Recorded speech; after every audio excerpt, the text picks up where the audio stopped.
kulanti wacan daawadayaal halkani waa NTN TV kusoo dhawaada warkeena habeenimo. Qodobada aan idiin haynana waxaa ka mid ah Rooble oo shaqo joojin ku sameeyay wasiirka arrimaha dibadda.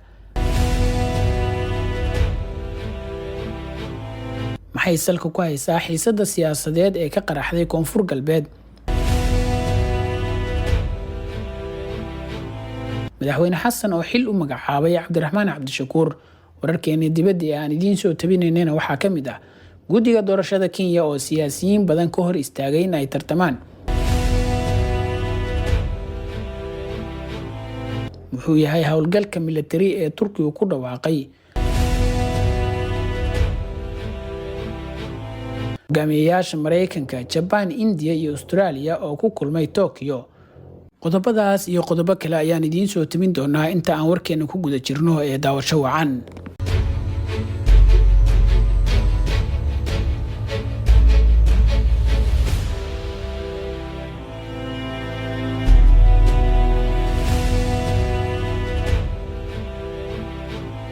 daawadayaal warkeena habeenimo oo faahfaahsan ku soo dhawaada. waa maalinimo Talaada 25 May sanada 2022. Ra'iisul Wasaaraha Xukuumadda Soomaaliya Mudane Maxamed Xuseen Rooble ayaa shaqo joojin ku sameeyay wasiirka arrimaha dibadda Cabdilcasiis Muuse Cali kadib markii warqad uu soo saaray. Rooble ayaa eedayn culus u jeediyay wasiirka arrimaha dibadda Soomaaliya waxaana eedaha loo jeediyay ka mid ahaa ku tagrifal awoodeed. Ra'iisul Wasaaraha dalka ayaa shaqada ka joojiyay wasiirka arrimaha dibadda Cabdilcasiis Muuse Cali ayaa lagu yiri qoraal ka soo baxay xafiiska Rooble.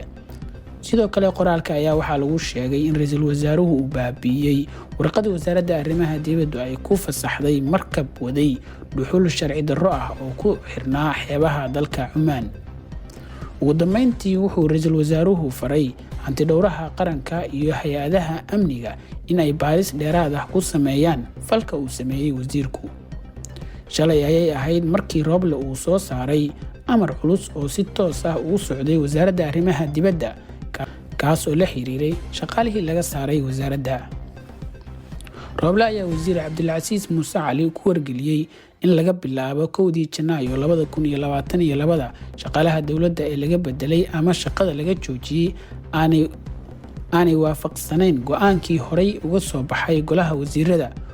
wuxuuna amray in shaqaalahaas dib loogu fasaxo howlahooda dibna loogu celiyo goobihii iyo xafiisyadii ay ka shaqaynayeen. si kastaba arrimahan ayaa ku soo aadaya iyadoo dalka uu ka dhacay isbedel siyaasadeed waxaana wasiirka arrimaha dibadda uu ka mid ahaa saaxiibada siyaasadeed ee Farmaajo. maamulka Koonfur Galbeed oo hogaamiyo madaxweyne Cabdilcasiis Xasan Maxamed Laftagareen ayaa haatan wajahaya muujad siyaasadeed oo cusub kuwaas oo ku soo aaday kadib doorashadii soo dhamaatay.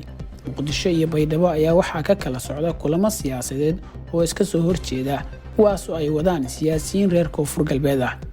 sidoo kale waxaa soo baxaya guux ku aadan mooshinka dhan ah Laftagareen kaas oo haatan abaabulkiisa uu ka socdo magaalada Muqdisho ee caasimadda Soomaaliya. haddaba maxay salka ku haysaa xiisadda siyaasadeed ee Koonfur Galbeed. wasiirka wasaaradda haweenka iyo xuquuqul insaanka Soomaaliya Marwa Xaniifa Xabsade oo ka mid ah siyaasiyiinta ka soo jeeda deegaanka Koonfur Galbeed ayaa qoraal ay soo saartay waxay ku bidhaamisay sida wax u jiraan iyo waxa la isku hayo labada dhinac. gudoomiyaha gobolka Baay, gudoomiyaha baarlamaanka, taliyaha ciidamada qaybta 6aad, qofkii xildhibaano ka soo wada dhigay miya maamulka duminaya mise dadka dhahooya December waa in doorasho dhacdo ayaa maamulka duminaya ayay tiri. Xaniifo oo hadalkeeda sii wadata ayaa ugu baaqday madaxweynaha Laftagareen inuu wax ka barto muddo kororsi horey u fashilmay madaxweynihii hore ee dalka Maxamed Farmaajo waxayna intaa ku dartay in muddo kororsi uusan xilligan ka shaqaynayn Soomaaliya. waxaa ila habboon madaxweyne Laftagareen inuu cashar ka barto muddo kororsigii baarlamaanka 10aad sameeyay halka uu ku dambeeyay. haddii muddo kororsi Soomaaliya ka shaqaynayo taas ayaa shaqayn lahayd waqti badanna ha iska gelin doorasho u diyaar garow tartantaas bes ayaan xal ku jira ayay qoraalka sii raacisay wasiiradda haweenka. ugu dambeyntii waxay jawaab kulul ka bixisay shir jaraa'id ee uu maamulku ku qabtay magaalada Baydhabo kaas oo ay ka hadleen xildhibaano ka tirsan baarlamaanka oo uu ku jiray Mahad Cabdiraxmaan Aadan oo weeraray garabka ka soo horjeeda.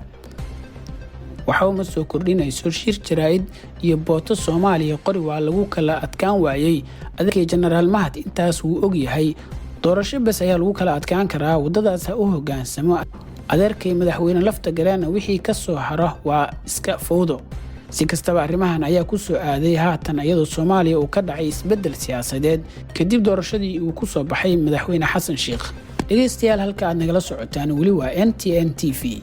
madaxweynaha cusub ee dowladda federaalka Soomaaliya oo shir jaraa'id u qabtay wariyaasha ayaa xil u magacaabay Cabdiraxmaan Cabdishakuur Warsame oo haatan xildhibaan ka tirsan golaha shacabka ee Soomaaliya. madaxweynaha ayaa siyaasigan oo in muddo mucaarad soo ahaa u magacaabay inuu noqdo ergeyga gaarka ah ee arrimaha bini'aadanimada Soomaaliya. sidoo kale madaxweyne Xasan Sheikh Maxamuud ayaa sheegay in Cabdiraxmaan uu si mutadawacnimo u qaban doono shaqadan maadaama uu yahay xildhibaan qaran. wuxuu sidoo kale eebba uga baryay inuu Ilaahay u fududeeyo mas'uuliyadda loo idmaday ee inuu u gargaaro dadka Soomaaliyeed ee dhibaataysan. magacaabistan ayaa ku soo beegmaysa xilli Soomaaliya haatan la daala dhacayso abaaro ba'an oo ku dhuftay koonfurta iyo bartamaha dalka. si kastaba madaxweynaha cusub ayaa horey u magacaabay la taliyaha amniga qaranka, agaasimaha guud ee madaxtooyada iyo ku-xigeenkiisa. dhegeystayaal haatan ku soo dhawaada wararkeena dibadda. guddiga doorashada Kenya ayaa shaaciyay in aysan u ogolaan doonin siyaasiyiin iyagoo xilka laga tuuray sababo la xiriira musuqmaasuq ama dacwad la xiriirta lunsasho hanti dadweyne ee ay ka taalo maxkamadda Kenya. arrintan ayaa saameyn ku yeelan doonta siyaasiyiin aad u tiro badan oo ay ku jiraan kuwa Soomaali ah sida Barasaabka Wajeer Maxamed Cabdi Maxamed. madaxweynaha dalka Turkiga Rajab Tayyip Erdogan ayaa sheegay in dhawaan uu bilaabi doono howlgal cusub oo laga sameyn doono xadka dhanka koonfureed si loola dagaalamo khatarta argagixisada ee halkaas ka jirta. bartilmaameedka ugu weyn ee howlgalkan ayaa noqon doona in dib loo bilaabo dadaalada lagu abuurayo aag nabdoon oo 30 kiiloomitir ama 20 mayl oo ku teedsan xuduudka Turkiga uu la leeyahay dalka Suuriya, ayuu Erdogan ka sheegay khudbad telefishinka dalkaas uu ka sii daayay. ma uusan bixin faahfaahin intaas ka dheer balse wuxuu sheegay in howlgalkan la bilaabi doono marka ay dhameeyaan ciidamada kuwa sirdoonka iyo nabad sugiddu. daawadayaal halka aad weli nagala socotaan waa NTN TV. hogaamiyaasha Mareykanka, Japan, India iyo Australia ayaa ku kulmay magaalada Tokyo ee dalka Japan si ay uga wada hadlaan amniga gobolka iyo sidoo kale khasaaraha ka dhashay duulaanka uu Ruushku ku qaaday dalka Ukraine.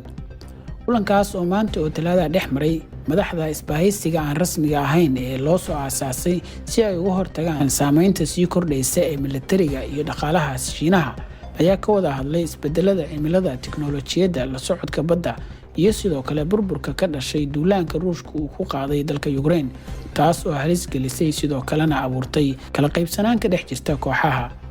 waxaa xusid mudan in dalka India oo xiriir dhow la leh Ruushka uusan weli cambaareyn duulaanka Moscow ay ku qaaday Ukraine. madaxweynaha Mareykanka Joe Biden oo khudbadiisa furitaanka ka hadlay ayaa yiri, waxaan ku dhex jirnaa saacad madow taariikhda aan wadaagno. dagaalka aan naxariista lahayn ee Ruushka ee ka dhanka Ukraine wuxuuna kiciyay masiibo bini'aadanimo, waana arrin caalami ah. kulankan ay yeesheen hogaamiyaasha Mareykanka, Japan, India iyo Australia ayaa waxa dhaleeceeyay Shiinaha isagoo ku tilmaamay NATO Aasiya oo loo dhisay in ay xakamayso kororka caalamiga ah.